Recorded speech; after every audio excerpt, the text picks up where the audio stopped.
In the frostbitten town of Maplewood, Montana, where the Bitterroot Mountains loomed over snow-dusted Main Street, a crowd gathered outside the county Veterans Affairs office on a biting January morning in 2025. The air smelled of pine and diesel from idling pickup trucks, their engines humming as locals clutched thermoses of black coffee. The line stretched around the block, a mix of weary faces, retired farmers, single moms, and veterans, each battling the cold and the bureaucracy within. At the tail end stood Walt Grayson, 78, a wiry figure in a threadbare army coat, its olive green faded to gray.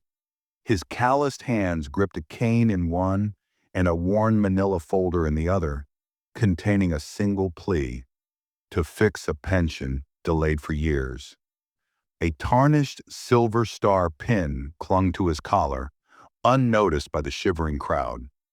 Across the street at Rosie's Diner, a group of high schoolers in Letterman jackets sipped hot cocoa, their laughter cutting through the murmurs.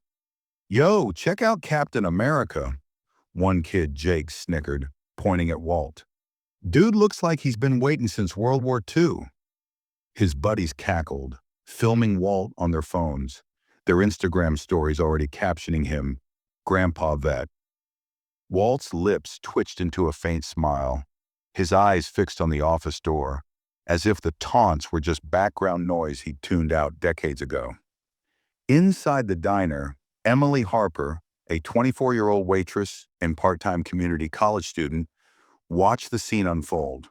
Her hazel eyes lingered on Walt, recognizing the silver star from her late father's stories about Vietnam.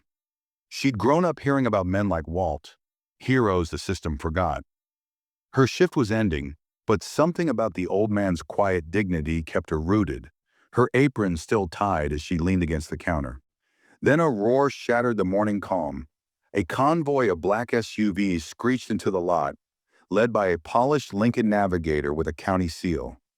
Out stepped Mason Caldwell, a 30-something councilman with slick-back hair and a tailored overcoat, his voice sharp as he barked into a phone. "Move the line. I've got a press conference in 20, and I'm not waiting in this podunk freeze." His assistant, a nervous young man named Tim, scurried to push the crowd aside. Most shuffled back, muttering about big shots and city money, but Walt moved at his own pace, his cane tapping rhythmically, his steps slow but steady, like a man who'd marched through worse than a Montana winter. Caldwell's eyes locked on Walt, his face twisting with irritation. "Hey, old man, you hard of hearing? Get out of my way." Walt paused, meeting Caldwell's gaze with a calm that seemed to unnerve the younger man. Without warning, Caldwell strode forward and slapped Walt across the face, the crack echoing like a gunshot. The crowd froze. Walt's folder hit the snow, paper scattering. His wire-rimmed glasses, already taped at the bridge, shattered on the pavement. He knelt, trembling, to gather the pieces, his voice a hoarse whisper heard only by Emily, who'd rushed outside. "I carried men out of Khe Sanh with my leg half gone," he said. "But this is a new kind of hurt." Emily's heart pounded. She pulled out her phone, hands shaking, and hit record, capturing Caldwell's smug retreat to the office. Then she dialed a number she hadn't called in months. "Uncle Mike, it's Emily. Code red, Veterans Office. It's bad. You need to get here." She hung up, knelt beside Walt, and helped him collect his papers. "Sir, don't move. We're fixing this." Walt looked up, his gray eyes misty but resolute. "Just need my pension sorted, miss. Ain't here for trouble." Caldwell, oblivious, strutted into the office, barking at staff to hurry up his photo op. But the town was about to change. Within 15 minutes, the ground rumbled as a line of military Humvees rolled into Maplewood's sleepy square, their engines drowning out the diner's jukebox. The crowd parted, whispering, "Marines? Here? What's this about?" A few snap photos, live streaming to X with hashtags like #Montana Mystery. 3 officers stepped out, a major, a brigadier general, and a lieutenant general, their uniforms crisp, boots polished to a mirror shine. They marched straight to Walt, who was still piecing together his broken glasses, Emily at his side.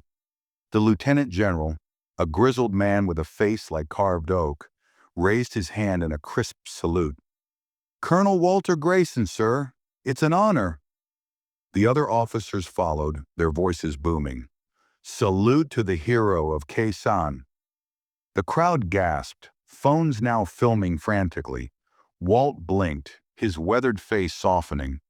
"Mike," he said, recognizing the lieutenant general. "Didn't expect you to track me down in this speck of a town?" General Mike Dawson, Emily's uncle, grinned. "Sir, you pulled my squad out of hell in '68. We never forgot." The major stepped forward, his voice thick. "Colonel Grayson led a night raid under heavy fire, saved 12 men, and took shrapnel to shield a medic. This country owes him its soul." The office staff peeked out, stunned. Caldwell, now pale, hovered near the door, his earlier bravado gone. The teens who'd mocked Walt stood slack-jawed, their phones still recording.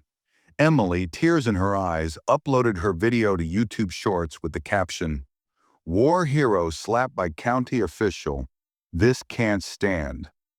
Within 20 minutes, it had 10,000 views, comments flooding in. "This is disgusting. Honor our vets. Who's this jerk?" Reporters from Billings and Missoula descended, their news vans clogging Main Street, microphones thrust toward Walt. "Colonel Grayson, are you the Quezon hero? Why's your pension delayed? What happened here?" Walt, leaning on his cane, spoke softly but firmly. "Came to fix a paperwork snafu. Been waiting 3 years for my pension. Thought I'd be heard. Got a slap instead." His words, raw and unadorned, hit like a freight train. The crowd murmured, some wiping tears, others glaring at Caldwell, who shrank further into the shadows.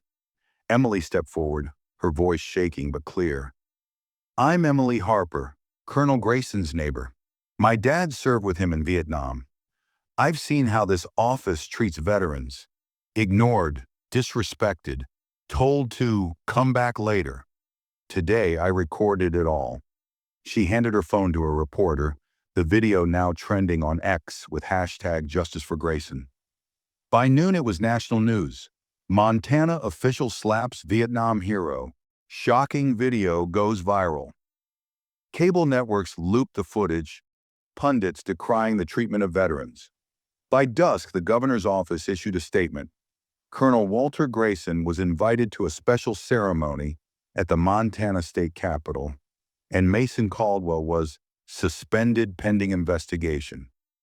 Maplewood buzzed with gossip, Rosie's Diner packed with locals debating over pie and coffee. The next morning, a chartered bus carried Walt, Emily, and a handful of Maplewood veterans to Helena. The Capitol's lawn was transformed. A red carpet stretched across the steps, a brass band played America the Beautiful, and a crowd of thousands, veterans, families, students, even bikers from a local VFW, waved flags and held signs. "We stand with Colonel Grayson." Walt, now in a borrowed suit, his silver star gleaming, walked slowly to the podium, Emily at his side. The governor, a former guardsman, greeted him with a handshake that lingered.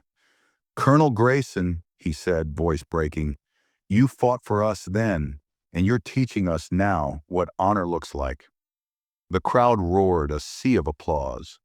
Walt took the mic, his hands steady despite his age. "Folks, I ain't one for speeches," he began, his Montana drawl grounding every word. "I served because it was right. Came to that office for what I earned, not to make a scene. That slap, it hurt less than the years of being forgotten. But this," he gestured to the crowd, "this reminds me why I fought." He reached into his pocket, pulling out his broken glasses, their lenses cracked but held together by tape. "These ain't just glasses," he said, holding them aloft. They're a reminder of every veteran waiting in line, hoping to be seen. We don't ask for much, just the respect we earned. The crowd surged to its feet, tears streaming, phones capturing every word. Hashtags like #Honor Our Vets and #Grayson Strong trended nationwide. At the podium's edge, Caldwell appeared, his face ashen. He climbed the steps, the crowd hushing. He knelt before Walt, voice barely audible. "Colonel, I was wrong. I let power go to my head. I'm so sorry." Walt looked down, his expression unreadable, then said, "Son, it ain't about me. It's about every vet who's been pushed aside. Respect ain't a title. It's a choice." The crowd erupted again, some shouting, "Forgive him!" Others, "He don't deserve it." Emily, standing nearby, whispered to Walt, "You okay, Colonel?" He nodded, a faint smile breaking through. "Better than okay, kid. This is bigger than me." The governor seized the moment, announcing a new state program. Veterans Valor Day, a mandatory annual event in every county office to honor retired service members, streamline their benefits, and teach their stories in schools. "We start with Colonel Grayson," he declared, pinning a Montana Medal of Valor on Walt's chest. As Walt stepped off the stage, a girl in a scout's uniform, no older than 10, ran up, clutching a folded flag. "Mr. Grayson, how'd you keep going after all that?" Walt knelt, his cane wobbling but his voice steady. "Little lady, when you've carried your buddies through a firefight, you learn to carry yourself through anything. Respect ain't given. It's built, one step at a time." That night, Maplewood's main street glowed with candlelight as locals held a vigil outside Rosie's Diner, honoring Walt and every veteran who'd been overlooked. Emily posted a final reel. Walt's silhouette against the Capitol captioned, "A hero reminded us what we owe. Never forget." It hit 1 million views by morning. Walt, back home, sat on his porch, his new glasses glinting in the moonlight. He didn't need the headlines or the medals. He'd done what he always did, stood tall for what was right, and in that stand, a small town and a nation found its heart again.